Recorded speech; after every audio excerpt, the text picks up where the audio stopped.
This is like stop using watercolor. I hope you can't hear the baby crying beneath me, but that's how I feel. Watercolor's hard. There's just too many colors. So today, let's not do any of it. And instead, we're going to paint with fountain pen and fountain pen ink.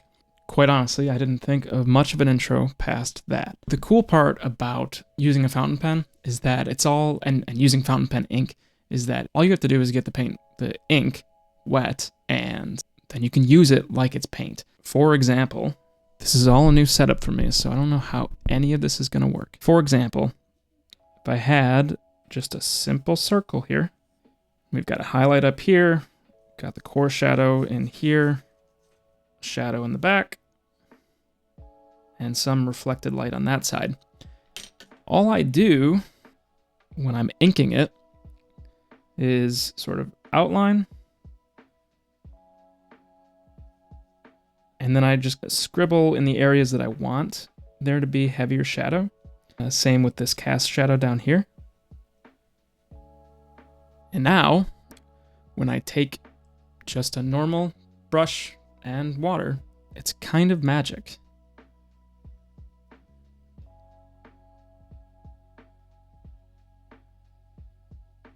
I mean, it just kind of does all the work for you. It's kind of cool. You're like drawing the shadows in place and then using the water to sort of blend out those shadows. And I bet that while the paper's wet, if I go in,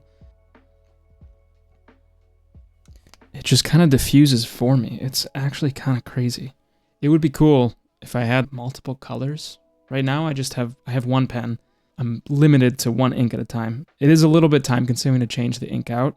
And I also don't know how you do it without wasting it all. You probably need extra cartridges. I don't know much about fountain pens. That's cool. Okay, that's just a simple sphere. Let's try something a little bit more complicated. A tree, that might be a good one. It's kind of nice because I don't really have to rinse my brush off or use clean water because it's all the same color. Okay, so for a tree, I'm gonna sketch out a basic here. I have stuff everywhere. That's not the right one. Where is the right one? Sort of like this. You know what? I don't even need to do this with a pencil. I can just start with the pen. Bunches of leaves down here. Groups of leaves there. I mean, really loose. It doesn't have to be anything crazy. A tree trunk. Actually, I only have to define one side because I'm going to blend it out to the right. Branches going up. Maybe some roots at the base. And then we'll have a cast shadow that goes out. Let's see what I can do with just this.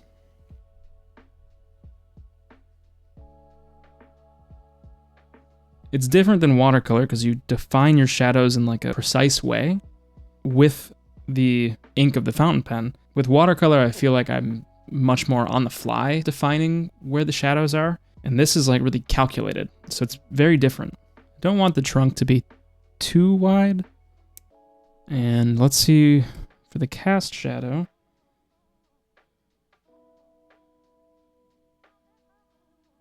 I mean, that's cool. It's like, why do I even try? I will say it looks a little bit like broccoli. It's kind of like doing a value study. It's only single color, but you can do it in a way that's very planned out. So if I go back in and I want some of those bottom left areas to be darker, I can kind of just like scribble in the areas that I want more shadows in. And if the paper's still wet, the ink just sort of, you know, goes in there. This dappled light effect at the base, not intentional, but it's kind of like watercolor, but super precise. Back to my water.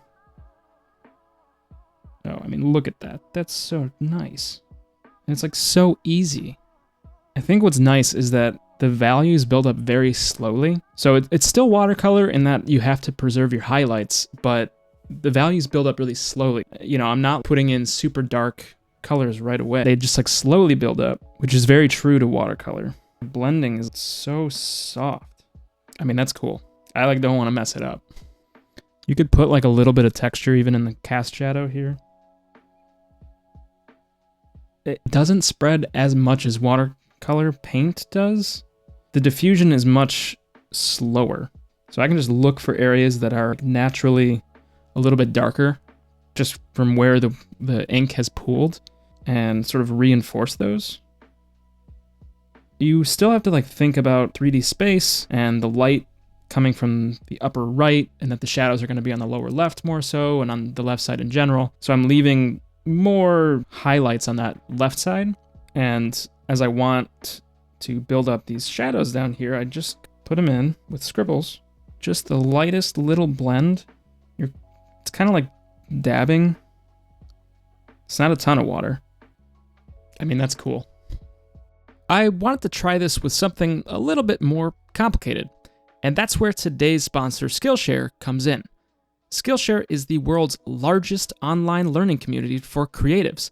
They have classes on a wide variety of topics, including illustration, creative writing, graphic design, photography, film and video, marketing, and many, many more. I've been working every day to improve my portrait drawing, and SKILLSHARE is making it easy.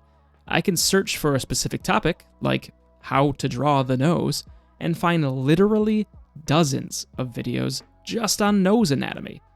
Each class is broken down into easy-to-follow lessons that you can pause, rewind, and rewatch as many times as you want.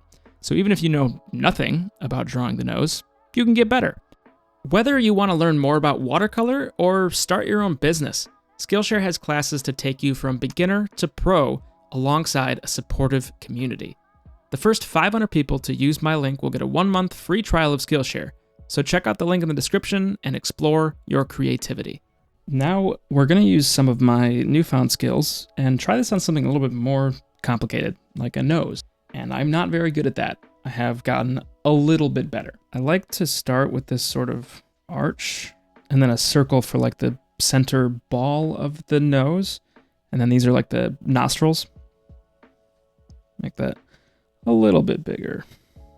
These are the wings of the nose. Those go up here and sort of fade back in. And then this connects up. Forget what you call these. I'm not an anatomy expert. Here's the rough shape. I know that sometimes people have these ridges halfway up because there's a bone underneath here. And then underneath we have the nostrils.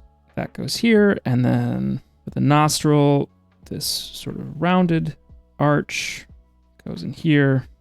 So these get shadowed, these get shadowed. There's shadow in here, but little highlights along here, up at the top, along the ridge. Much more shadow down here. I've got the structure down. Whether or not it's good, gotta keep practicing. Then I can just sort of start going over those lines and inking the shadowed areas, and then I'll fade that into the highlight. At least that's the plan. I know I can be heavy down here because this is gonna be the nostril. I know it's gonna be dark, and I know this part will also be pretty dark. It's kind of the same as the tree. I'm just putting more ink down where I know the shadows will be. This part, you've got light coming from the upper right. You're going to have a lot of shadows that are cast over here where the eye is, and this sort of ridge over here where your brow is.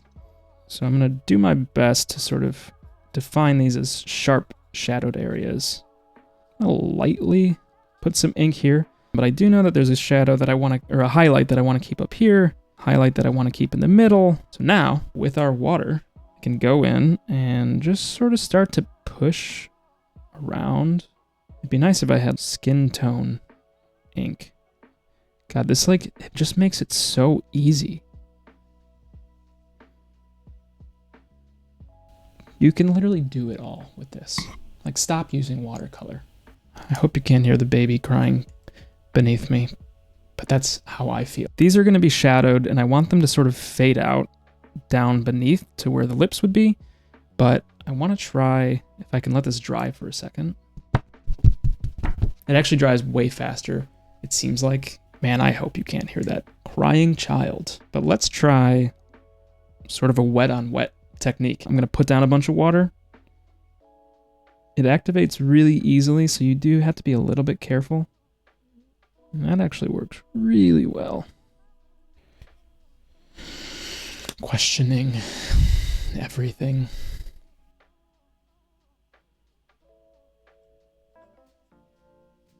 I'm using a pretty small brush for all of this, so that is definitely a factor here, because I'm just not carrying as much water with me. It has this cool graphic novel type of look to it, because there's the lines from the pen that stay in there, but then you also have the blending of the water. This is like, let's see what happens if I just draw in some lips really quick.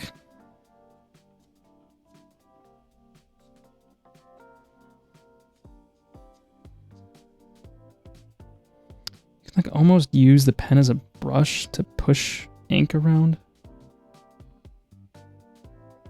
I feel like I've discovered a superpower. I'm not kidding. I am not good at portraits. This is good, I think. Tell me if it's bad. Or I don't care. Bring it on. Bring on your worst comments. But I know there's no eyes. I'm not gonna mess anything up at this point. That's not a bad nose. The blending, I think, is really fascinating. I'm like literally, I should just stop painting with watercolors. I'm gonna call it there. Thanks for watching and following along with my existential crisis. I know a lot of you have subscribed in the last month, which is crazy. So there's like 125,000 of you. That's insane. So this is the type of content that I really want to get into. The shorts are fun. I like doing them. They fit into a very busy life right now, but I want to do more of this stuff. So I'd really appreciate it if you share the content, like it, comment, all the normal YouTube stuff, and I'm hoping to connect with more of you. So if you have ideas for videos that you want me to make, leave them in the comments. I've got like a running list of video ideas and short ideas. I don't want to just paint blueberries and strawberries forever. I have bigger ambitions, believe it or not. And yeah, see you next time.